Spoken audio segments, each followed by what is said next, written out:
Dalangin namin, Panginoon, bigyan kami ng simple na mensahe.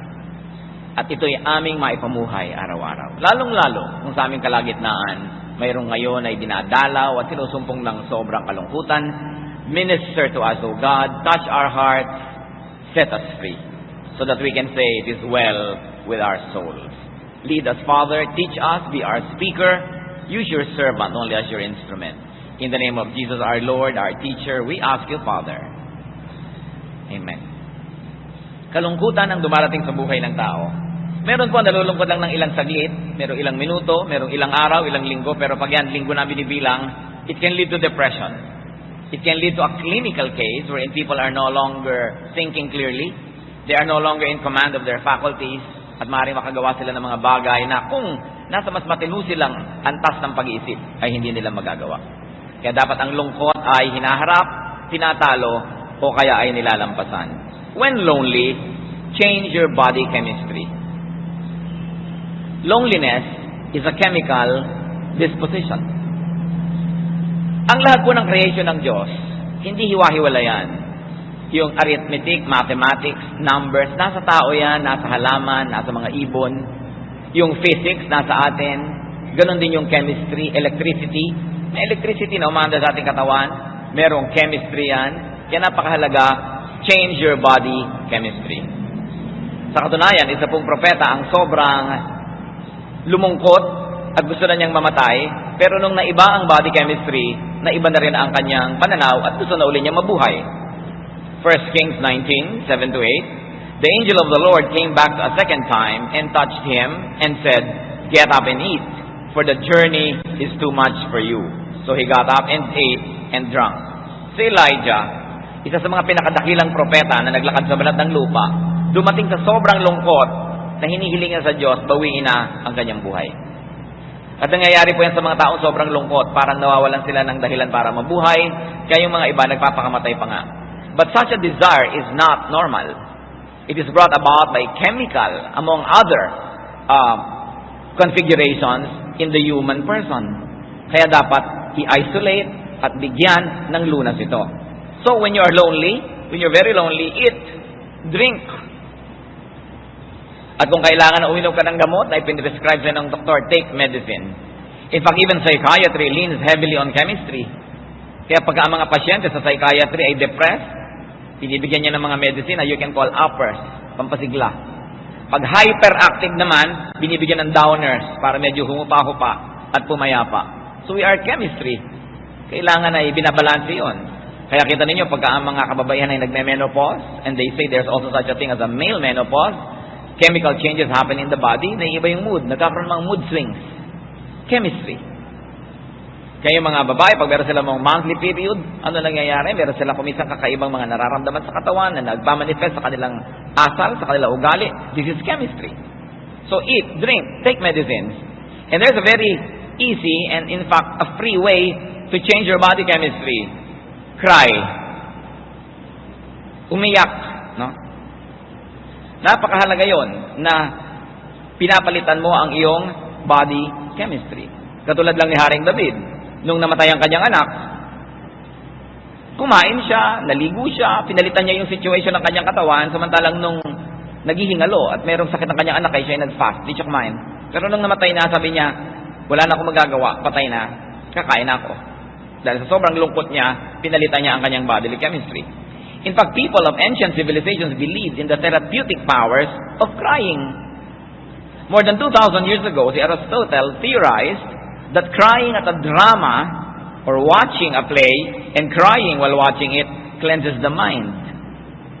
Na nagpapatanggal ang pag-iyak ng mga hindi maibulala sa damdamin sa tinatawag niyang catharsis. At sabi niya, napakalaking daan ng kalooban ng tao pag naiiyak ang kanyang lungkot. Kaya nga po may mga tao talaga na pagka nalulungkot-lungkot na, ini-induce na nila yung sarili ng umiyak ng umiyak ng umiyak. At pagkaiyak, masarap na ang tulog. No? Ito siguro ang dahilan kaya mas madalas mamatay mauna ang mga lalaki sa mga babae. Mas marami naman talagang biyuda kaysa biyudo, di po ba? Kasi ang mga kababaihan, mas madaling umiyak. Kasi sa kultura natin, huwag kang iiyak, lalaki ka. Magpakatigas ka, ayun, nanigas, namatay. Kasi hindi nakakaiyak. That's why many people go to tearjerkers, yung mga pelikula na talagang sobrang lungkot. At saka nanonood ng mga telenovela na talagang sobrang lulungkot. Kasi nagkakaroon ng tao ng excuse para iiyak.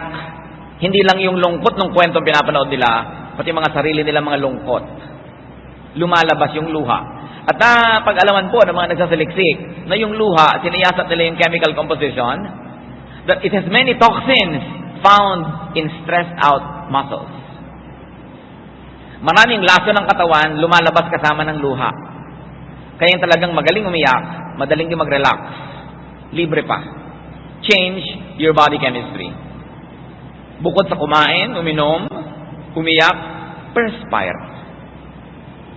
Mga kapatid, makinig kayo mabuti kasi libre to. Pag nalulungkot kayo, mag-exercise kayo. Move your body, walk, run, do martial arts exercises, dance, papawisin ninyo ang inyong katawan. Sinabi na namang dalubhasang nag-aral na ang paggalaw ng katawan ay talaga nakakapagpagaling maski ng mga sakit. At hindi lang sakit ng katawan, kundi sakit ng damdamin, mga lungkot, at mga malalalim na mga pighati. Dance is considered especially a very efficient form of therapy. Dance, or movement therapy as it is called in some circles, has been used for centuries as a way of improving mental and physical well-being. No? Pati sa paggalaw, si Elijah nga, nung nakakain, nakagalaw. At nung nakagalaw, sumigla uli ang buhay. 1 Kings 19:8, strengthened by that food, Elijah traveled 40 days and 40 nights until he reached Horeb, the mountain of God. There he went into a cave and spent the night. Nung sobra siyang depressed, gusto niyang mamatay, pinatulog, pinakain, pinainom, nakagalaw, at sumigla uli ang buhay. Mapalad po tayo kung hindi tayo paralyzed dahil pwede tayong gumalaw. Ngayon, ang ating mga kapatid na merong paralysis, may karamdaman, hindi maikilos ang katawan, kailangan nilang pairalin at paandarin ang lakas ng kanilang isip para mapaandar nila ang kanilang isip kung sakali mga ang katawan ay hindi mapaandar. The human body is an amazing creation that we can always find ways to compensate for the things that we cannot do or things that we do not have. Yung mga wala sa'yo, nagagawan mo yan ng paraan. Kaya kaysa maingit ka, halimbawa, ikay paralyzed, naingit ka doon sa hindi makagalaw, lalo ka lang magkakasakit. Kailangan gumawa ka ng paraan na paggalawin, kung hindi man ang iyong katawan o mga maliliit na bahagi ng iyong katawan, paggalawin mo ang iyong isip. At paggalawin mo ang iyong mata, kumurap ka ng kumurap, kumindat ka ng kumindat, do something, dahil movement changes your body chemistry. Kaya uulitin ko mga kapatid, lalo yung mga malulungkutin, ang dami naman natin kasing opportunity malungkot ngayon eh. 10 million OFWs, ibig sabihin there are 10 million other halves of the OFWs na hindi kasama ang kanilang asawa. More or less. Kasi iba konti magkasama. Dahil sa bawat isang OFW, may isang nangungulilang ama o ina, may nangungulilang asawa, may nangungulilang mga anak. Doon pa lang, ang dami na nating opportunity malungkot.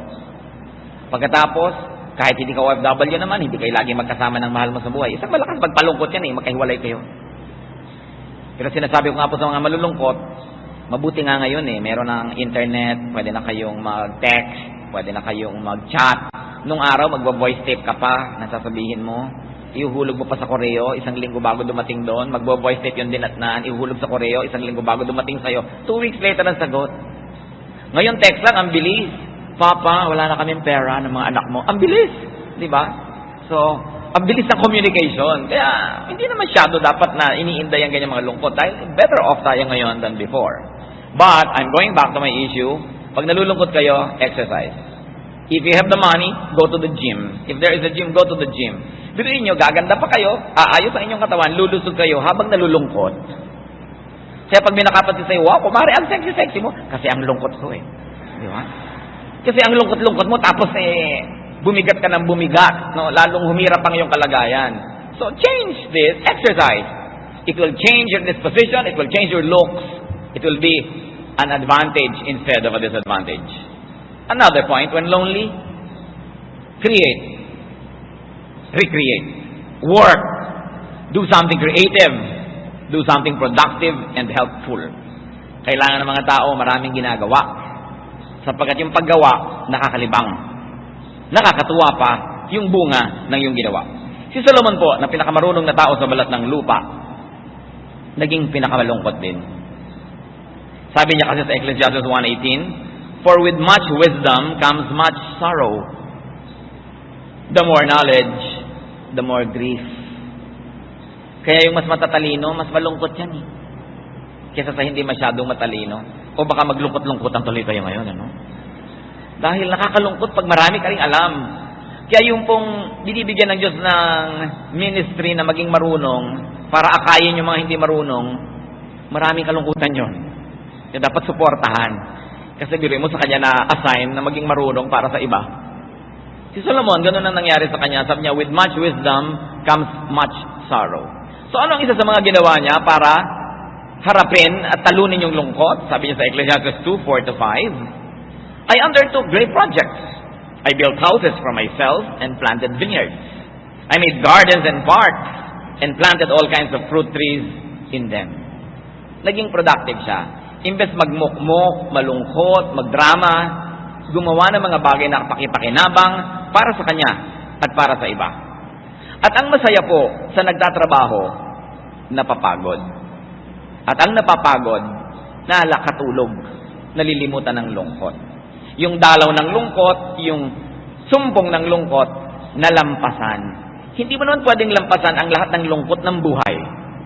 Ang goal lang mo, lampasan yung lungkot ngayon. Mabuhay ka hanggang bukas. Because yung lungkot ng bukas, magkakaroon ng lungkot, ng grasya ng Diyos na pambukas. Yung grasya ng Diyos sa iyo ngayon, para lang sa lungkot mo yan ngayon. So huwag mong solvin yung lahat ng lungkot na darating pa. Ang mahalaga, buhay ka pa bukas. Dahil bukas, may bagong grasya. Every new morning brings new blessings from God.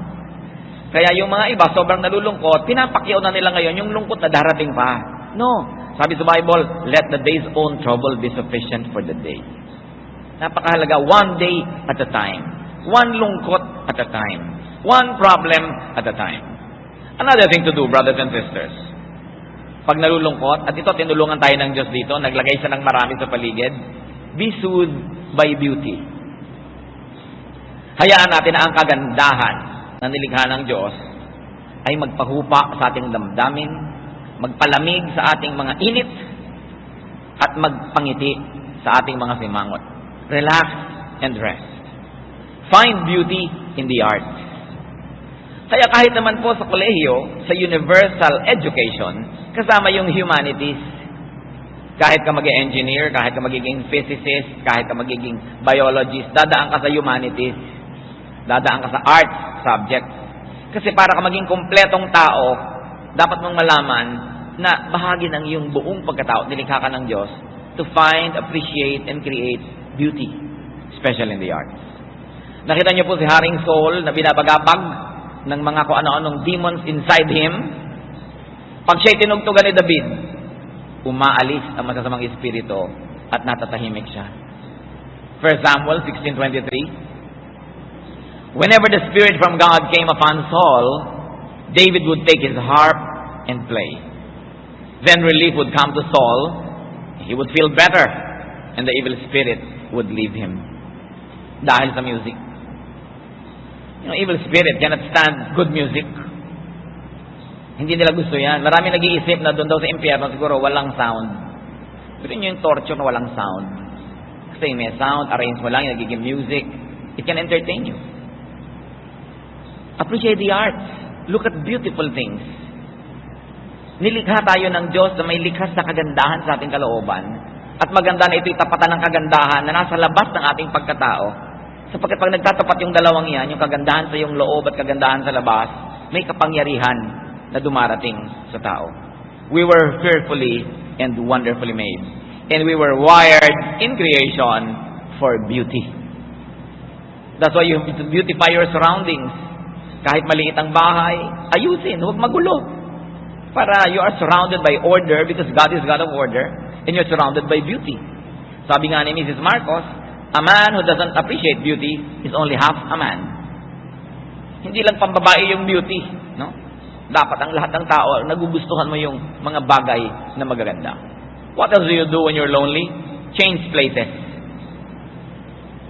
Lumabas-labas ka sa yung kuweba kung nalulungkot ka.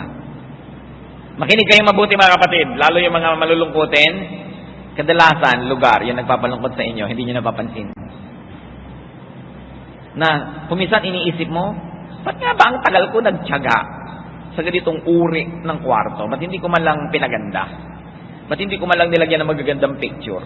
Bakit ako nagtiyaga na nakalagay dito sa dilim-dilim na kalagayan na ito? Bakit ba nagpapagawa ako ng banyo, wala man lang kabinta-bintana? Ang dilim-dilim, puro lumot. No? Imbes comfort room, discomfort room ang mga banyo. Yung mga parang hindi na inisip mga tao na the place actually has an effect on you. Hanggat maaari, as much as safety or other practical considerations will allow, have open windows. Let the wind blow inside your house. Kailangan palitan yung scenery. No? Change your environment, get out. Breathe fresh air. At salamat naman, meron namang napupuntahan ng mga park, meron namang mga tabing dagat, no? Diyan nga mapalad yung mga taga-probinsya, ang daming open spaces. Sa mga taga-Maynila naman, ibang mga city, may mga mall naman, may mga park, breathe fresh air. And when possible, look out at distant views. Yung eto lang yung dingding, kaharap mo lang lagi, nakakalungkot yan, hindi napapansin ng mga tao. No? Kaya yung mga accountant, yung mga antrabaho, laging mga paperwork, may tendency lagi yan malungkot. Kasi lagi kang nakasubsob sa kaprasong view, maliit na kwarto usually, lalo't inilalagay pa yung mga accounting at mga sales office sa mga basement, nakakatulong yan na lumungkot ka. Ngayon, kung hindi mo yun magawa, mapalitan kasi empleyado ka doon, every time that you can, go out and enjoy great scenery and great vistas. Nilikha ng Diyos sa mga tanawin para magdagdag sa ating kasiyahan. Kaya pag pinutol natin yung connection natin dyan, nagkakaroon tayo ng karagdagang kalungkutan na hindi natin naiisip. Yun pala ang dahilan. Ngayon, kung iniwan ka pa ng papa mo, tapos ganun pa nakasubsub ka pa doon, dumadagdag talaga yung kalungkutan mo. No? Napakahalaga na gagawin mo. Change the environment. Pati si Ruth, si Naomi, no? Sa book ng Ruth, namatay ang kanyang mga anak, namatay ang kanyang asawa, so change of scenery siya. Anong ginawa niya? Uuwi na lang siya sa kanyang bayan. Aalis na siya doon sa lugar ng kalungkutan. Lahat na lamang ng mga kwento doon nagpapaalala sa kanya, no? Gusto niyang kumanta na, how can I forget you when there is always something there to remind me? Ipalitan mo yung view mo. Ang mahirap kasi, halimbawa, meron ka mahal sa buhay, naghiwalay kayo, iniwan ka, ikaw yung naiwan doon sa inyong lungga, ikaw ang lagi nakakaalala, dahil kitang-kita dito siya naupo, dito siya tumayo, no? Dito niya ako pinagsasampal, dito niya ako kinalagkad. Ikaw ngayon itong nagdadrama-drama, magpalit ka ng lugar para mapalitan yung arrangement ng iyong buhay, no? A change of scenery can bring a newness of life and can bring you opportunities. When lonely also, change focus. Change thoughts. Palitan ang laman ng isip. Kung sakala nyo, kailangan nyong lutasin ang problema habang kayo malungkot, mali. Pag kayo ay malungkot, hindi yan panahon para lumutas ng problema. Yan ay panahon para lampasan yung lungkot. Yun ang goal nyo lang. Not to solve the problems of a lifetime, but just to survive for another day. Kailangan libangin ang sarili. You do not need to solve your problems all at once. Especially when loneliness is all over you, and especially during the time of depression. Nalulungkot ka na, magpa-problem solve ka pa, di lalo ka lang nabigatan. Dapat, ang goal, kailangang palayasin ang lungkot na ito. So far, paano tayo papalayas? Kakain, iinom, mag-exercise, lalabas, papalitan yung scenery, etc., etc. No? The important thing is to survive the attack. To survive for another day where there will be another supply of God's grace. Sabi sa Bible, your blessing is new every morning. Pag sinabi nyo, gutom na gutom ako, uhaw na uhaw ang aking espiritu, gusto pa nagmamatay. Pero sabihin, no, hindi ako mamamatay ngayon kasi bukas may bagong supply ang Diyos. Darating yon. Kailangan nandun ako pag dumating yung blessing na yon. Hindi ako nakalibing. Kailangan niya ng policy ng tao. No? 2 Samuel 12:22-23. Nung namatayan itong hari, no? While the child was still alive, I fasted and wept. I thought, who knows? The Lord may be gracious to me and let the child live. But now that he is dead, why should I fast? Can I bring him back again? I will go to him, but he will not return to me. Ito po ang wisdom ni David. Meron siyang anak na nag-aagaw buhay. Habang nag-aagaw buhay, hindi siya kumain, hindi siya naligo, nag-fast talaga siya, nanalangin lang nanalangin. Hindi ngayon malaman ng kanyang mga tauhan kung paano sasabihin sa kanyang namatay na ang bata. Sabi ng mga tauhan, kung nung buhay pa, ganyan ang nangyari. Hindi kumain, pinabayaan ang sarili. Ano pa ang gagawin niya ngayong namatay? Hindi nila malaman na sasabihin, halata ng hari na sila'y balisa. Bakit kayo ganyan? Patay na ba? Opo, patay na. Nagulat sila sa ginawa ni David. Naligo, nagbihis, naglotion, nagpaluto, kumain. Bakit ganyan ang nangyari? Sabi ng mga tao, sabi niya, nung may magagawa pa ako, ginawa ko ang lahat. Pero ngayong wala na, ibibigay ko na sa Diyos. Total, susunod ako sa Kanya at hindi na siya makakabalik sa akin ngayon. Sabi kaya, kakain na ako, maliligo, aayusin ang sarili, itutuloy ang buhay. Nawa tayo na mga hindi naman naiiwasan na mangulila, iwan ang ating mga mahal sa buhay at mauna sila doon sa kabilang buhay. Habang buhay, gawin natin na magagawa natin. Magpuyat ka, magbantay ka, maghihirap ka. Pero kung kinuha na ng Panginoon, nasa kabila na, dapat mo nang ituloy ang buhay mo. Nagawa mo na naman ang pwede mong gawin eh. Maligo ka na, magpabango, ayusin ang mukha, kumain. Dahil magkikita naman kayo pagdating ng panahon. Sabi ni David, hindi ko na siya mapapabalik dito. So ang akin na lamang na ginhawa sa isip ko, pupunta naman ako sa Kanya pagdating ng araw. Pero habang hindi pa ako pinapapunta doon ng Diyos, nandito pa ako, I will have a full life here. Because life is a gift from God. It must be nourished, it must be enjoyed, even when loved ones go ahead in death's dateless night. Napakagandang isipin yan, mga kapatid, na gawin ang lahat ng pagpupuyat, pagbabantay, pero kung sakaling eto na, nandyan na, panahon na para damputin uli natin yung mga bahagi ng buhay natin na pinabayaan natin nung tayo nag-aalaga, nung tayo nagsisikap na pahabain ang buhay niya. Sapagkat ang buhay na ito, bagamat ginadalaw ng kalungkutan, ay huwag natin dapat kalimutan na regalo ito ng Diyos. Dapat itong mahalin at dapat na ipamuhay sa pinaka masarap na pwedeng buhay. Because life is a gift. No? The attitude of David could be a good model for the bereaved. No? Ngayon, napakahalaga mga kapatid, yung pag-change ng thought. Kung kayo ay merong kilala na nalulungkot, na may problema, huwag kayo ang magbubukas ng topic. Alam mo, may problema siya sa asawa. Tapos nagkikita kayo bukas, magkakape kayo, ikaw agad, ano na nangyari sa asawa mo? No.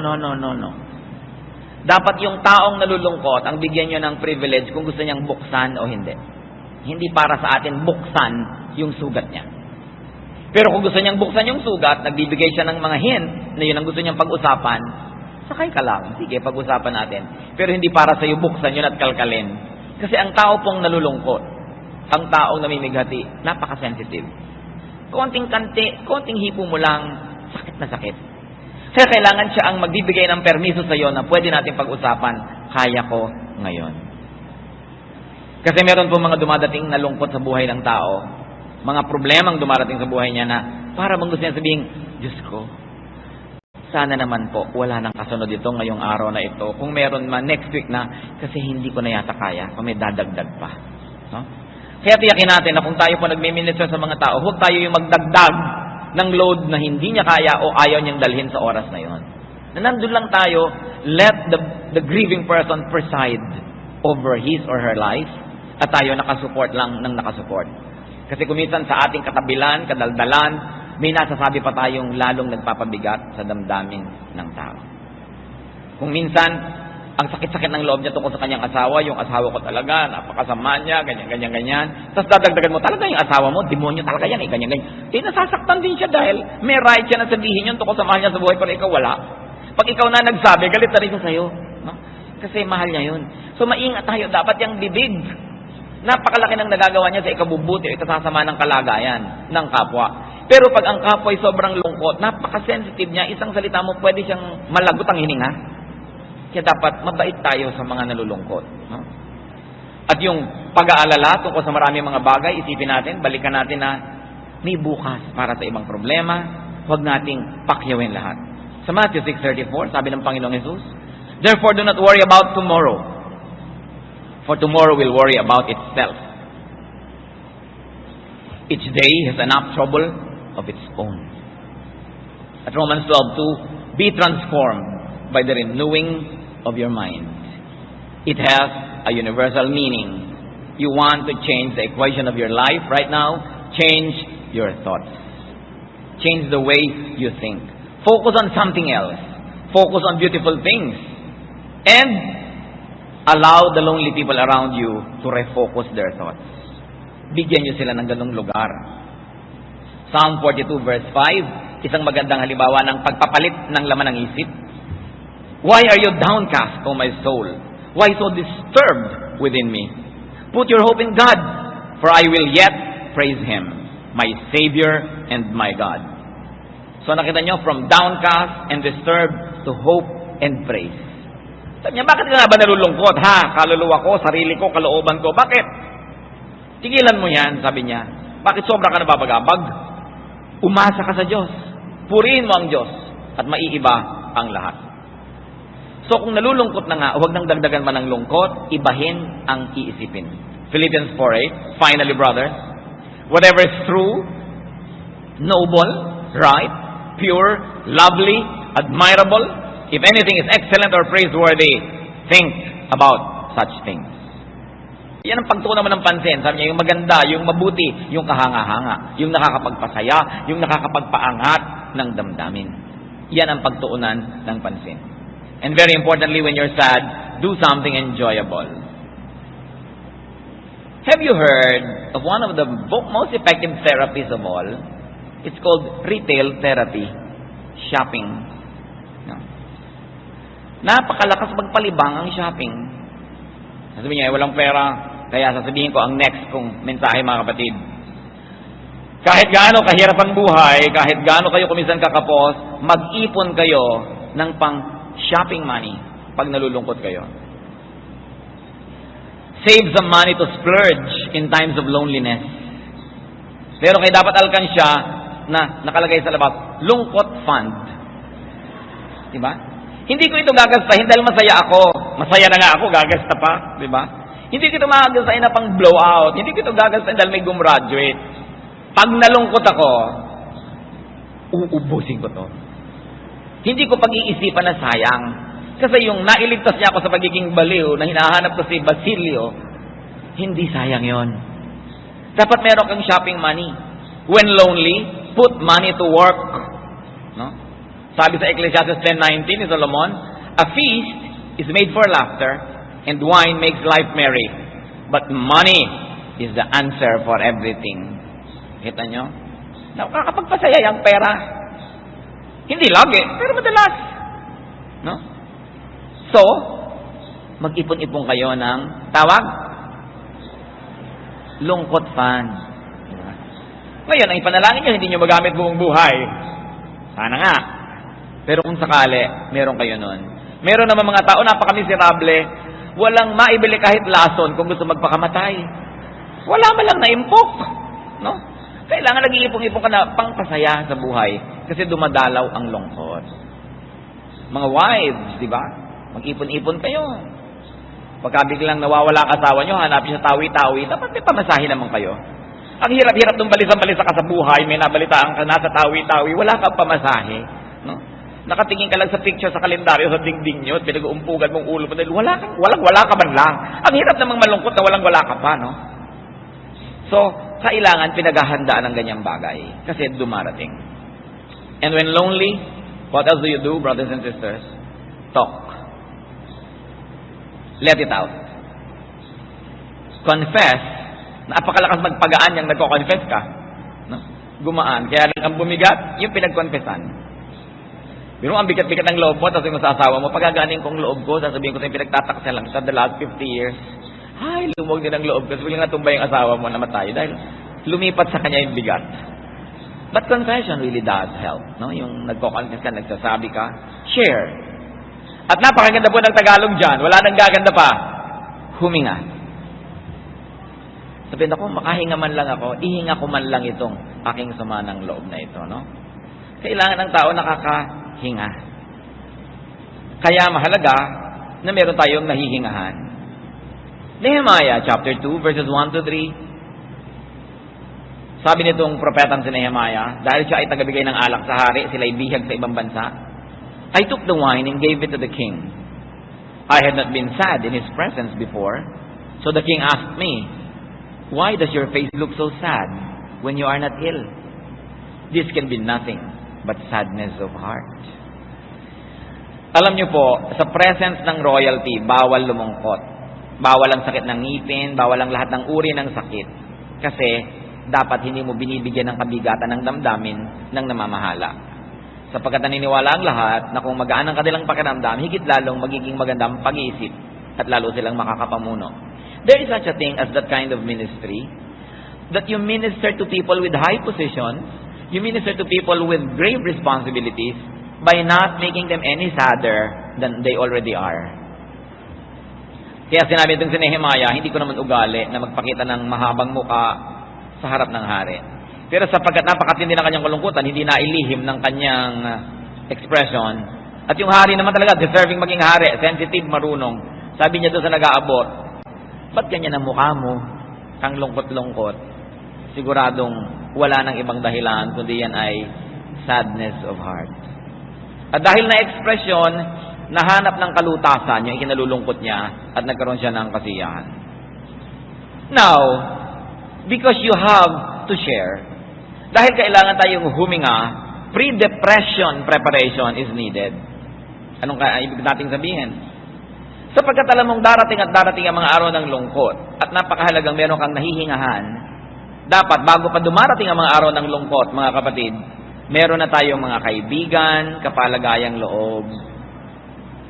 Handa na silang makinig sa atin dahil matagal na rin naman tayong nakikinig sa kanila. It is very important to have confidence. Yung mga napagtatapatan mo, napagsasabihan mo ng mga bagay-bagay. Kasi, pressure cooker man, kailangang makahinga yung usok niya. Hindi pwedeng nandun lahat sa loob dahil sa sabog. Kaya napakahalaga nung meron ka mga kaibigan na nino-nurture mo, nino-nourish mo, inaalagaan mo yan, hindi yung sobra ka ng busy, wala ka ng time sa kanila, iniaagaw mo yan ng panahon. Na kahit yung kaibigan mo na iba yung relihiyon, na iba yung paniniwala, kaibigan mo pa rin yun, hindi na iba na yung relihiyon niya magkaaway na kayo. Hindi ka naman nakakatiyak na lahat ng kasama mo sa bago mong relihiyon, magiging kasundo mo rin, nakakaaway mo rin naman yan. Kailangan yung pagkakaibigan, ginagalang yan, kahit anong kalagayan ng tao. Siya man ay umunlad o kabaligtaran nun, umatras o umabante, siya man ay nagtagumpay o nabigo, siya man ay luminis o dumumi, siya man ay bumanal o nagkasala, kaibigan is kaibigan. That is a sacred relationship. And God had provided these avenues for friendships because He knows that it's through the ministration of friends that we can survive many lonely days. Kumisan nga yung mga mag-asawa, kaya ka lang nagsusurvive sa problema niyong mag-asawa kasi may kaibigan kang nahihingahan. Proverbs 17:17, a friend loves at all times, and a brother is born for adversity. Sinadya ng Diyos na ang pagpapakaibigan at pagiging mga kapatid ay para talaga sa panahon ng hirap, hindi lang sa panahon ng saya.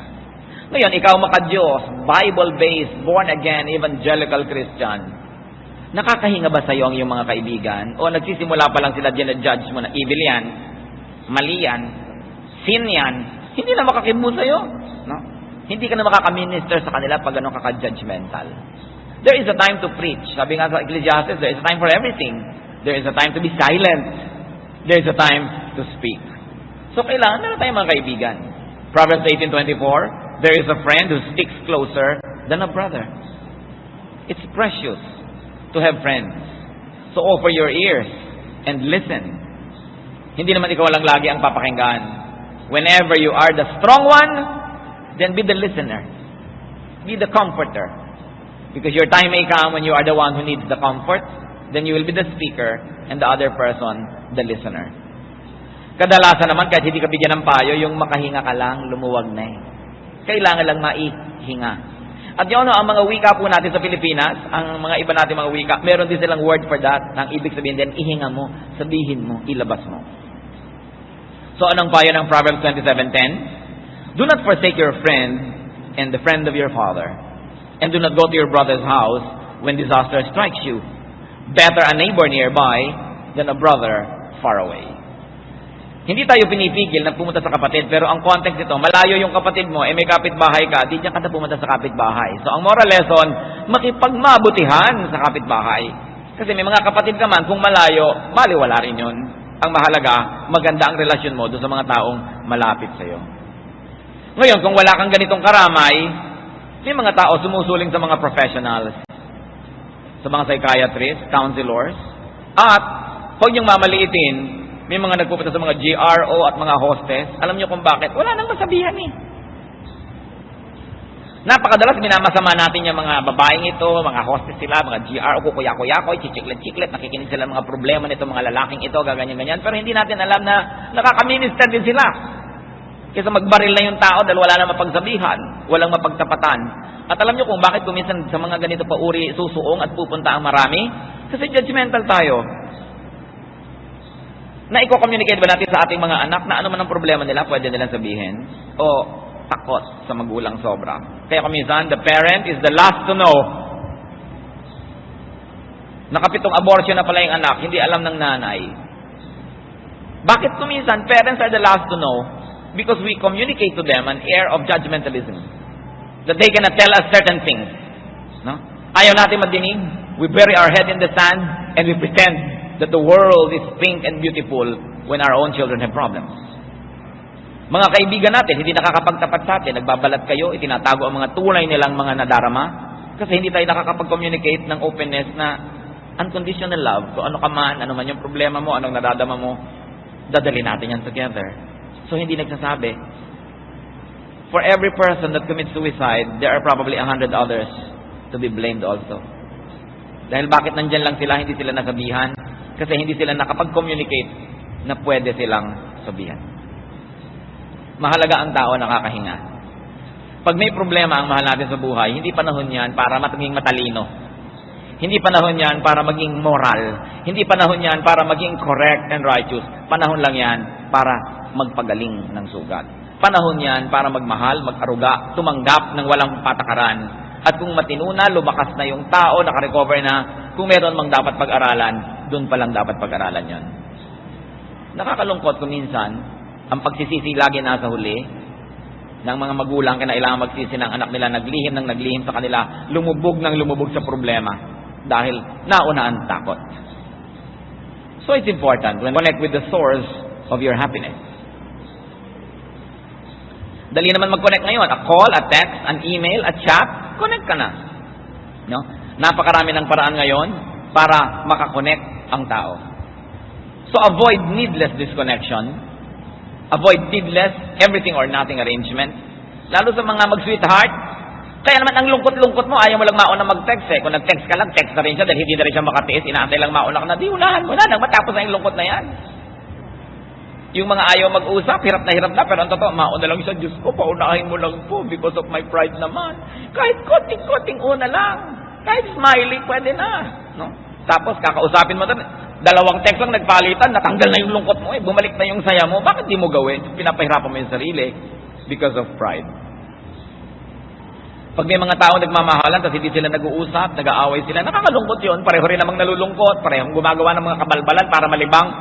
Why not do the easier thing and be the first one to reconnect? Dahil pag mahal ka rin naman yan, isang hi mo lang, mamaya may sagot na uli yan sa'yo. Tapos na, problema nyo.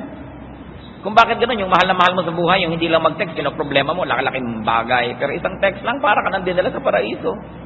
Piso lang. Diba? So, dalian.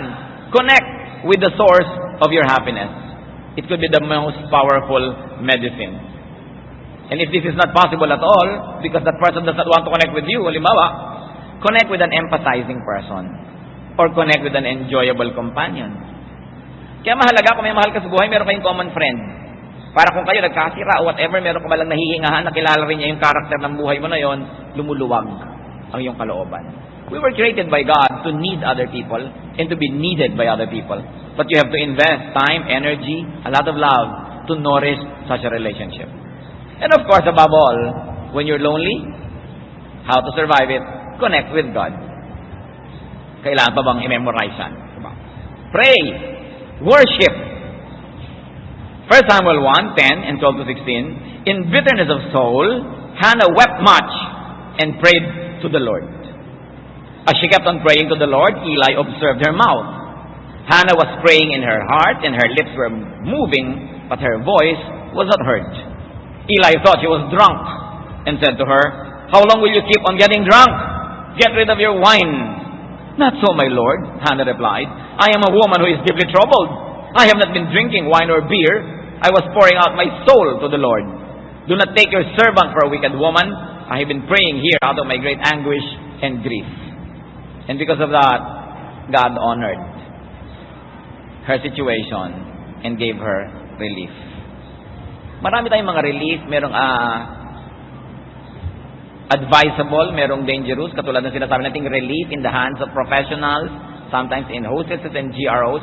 We are not saying that's a good thing to do, but what we're saying is, bakit nagpupunta doon yung asawa mo, hindi mo ma-comfort? Diba? Bakit kailangan humanap ng ganitong uri ng mga libangan? May pagkukulang ba tayo sa mga mahal natin sa buhay? Hindi natin agad-agad na sinisisi yung ganyang mga tao at ganyang mga professionals. Sapagkat nagkakaroon tayo ng mga pagkukulang, kaya nagkakaroon ng pangangailangan sa mga ganong uri ng mga paglilingkod. Malaki at malawak yung buong istorya. Hindi mo lang kwento, ito ang problema, ito masama, ito masamang babae. Bakit nagkakaroon ng ganyan sa lipunan? Sapagkat maraming pangangailangan na hindi natutugunan ng mga dapat ay tumutugon doon. We've got to think of it from a more comprehensive perspective. So, kumusta ang ating mga kalungkutan? Remember, you do not need to solve the problem of a lifetime. Just survive the day. Just survive the night. Tomorrow is another day. It will bring another blessing. It will change everything. A new sunrise changes many things. And it's very important to help others survive. When others around us are lonely, be kind. No? At kung may mga tao na dahil sila nagkakilala, nagkatagpo, naging magkaibigan, naging magkaibigan, huwag na tayong mangontrabida dyan. Rejoice that there are two less lonely people in the world. Bakit may mga tao kontrabida? Pag nakakakita na nagkakaigihan, ang gusto intrigahin, paghiwalayin. Pero pag pinaghiwalay naman, hindi naman nila sasamahan, hindi naman nila papakainin, hindi naman nila titextan, hindi naman nila papadalan ng bulaklak. Ba't ka nakikialam? 6 na bilyong tao sa planeta, ang dami-daming malungkot. Kasi hindi sila nagkakatagpo-tagpo. Ngayon, pag kami nagkatagpo, himala, huwag niyo nang guluhin. Hindi ba nilang may maiaalok kayong mas mabuti at handa naman yung taong tanggapin ang inyong iniaalok, wag na kayong sumali sa kwento. Be happy that there are people who are happy. At kailangan, lagi tayong merong nakalaan sa ating puso na openness to share. Gumagaan ang problema pag pinagtutulungang dinadala. And friends, I will repeat, are very important blessings from God. Because friends multiply our joy and divide our sorrow. Aming Diyos, salamat sapagkat kayo'y mahabaging Diyos. Salamat kayo'y concerned sa buhay namin.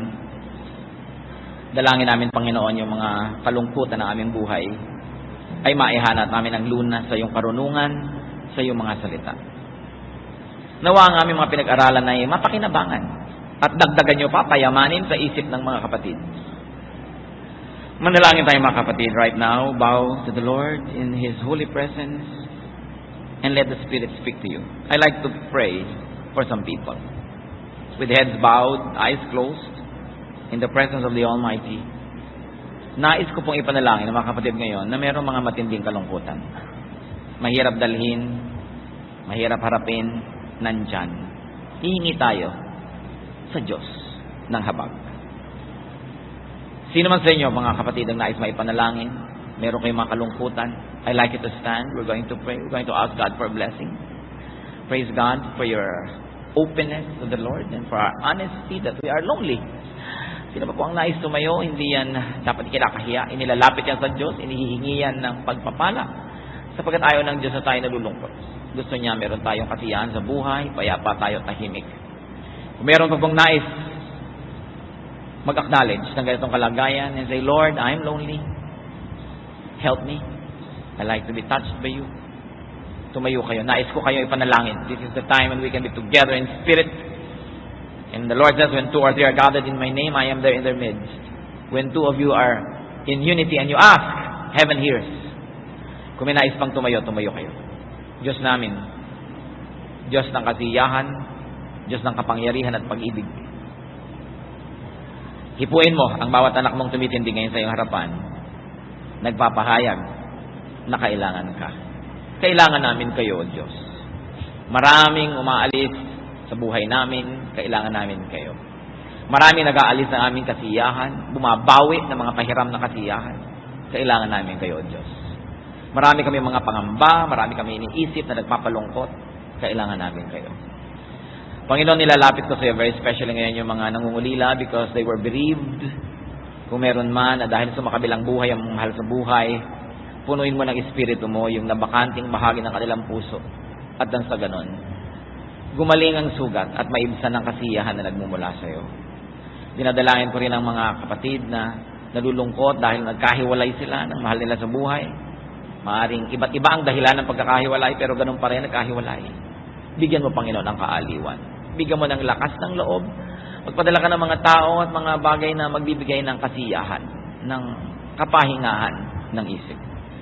At para sa iba pa ang mga dahilan ng mga kalungkutan, Panginoon, maaring nabigo, hindi nagtagumpay, maaring napahiya, maaring basta malungkot lang lalo, hindi niya alam kung ba't siya malungkot.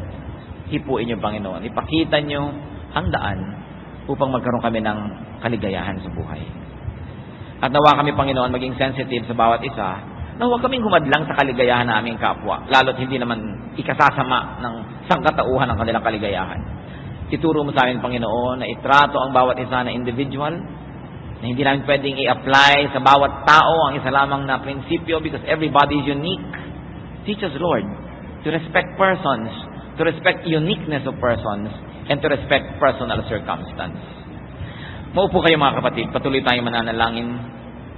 Sa ilang saglit, nais ko ipanalangin ninyo ang mga